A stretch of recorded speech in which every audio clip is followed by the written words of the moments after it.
নমস্কার, আমি ডক্টর বিশ্বজ্যোতি গুহ। আমি গাইনোকোলজিস্ট, কলকাতাতে প্র্যাকটিস করি বিভিন্ন হাসপাতালে। একটা হচ্ছে মণিপাল মুকুন্দপুর, অন্যটি ভাগীরথী নিউটাউন নিউটাউন।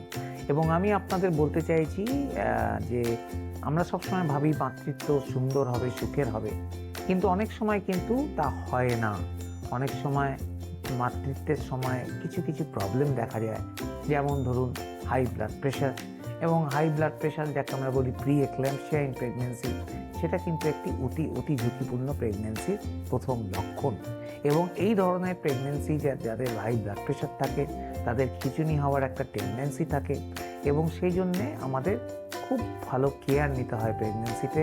এবং আমাদের মনে রাখতে হয় যে এই এই এই ব্লাড প্রেশারকে কিন্তু কখনোই আমরা এমন একটা লিমিটে যেতে দেব যে মায়ের খিঁচুনি হবে।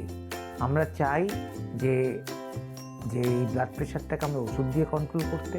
অনেক সময় যেটা সম্ভব হয় না, আমাদের হয়তো দেখা যায় যে বাচ্চাকে সেই সময় ডেলিভারি করতে হয়। এবং বাচ্চা ডেলিভারি করলেই অনেক সময় দেখা যায় যে আস্তে আস্তে ধীরে ধীরে ধীরে ধীরে প্রেশার কমে যায় এবং 2-3 সপ্তাহের মধ্যে প্রেশার নর্মালে চলে আসে। নমস্কার।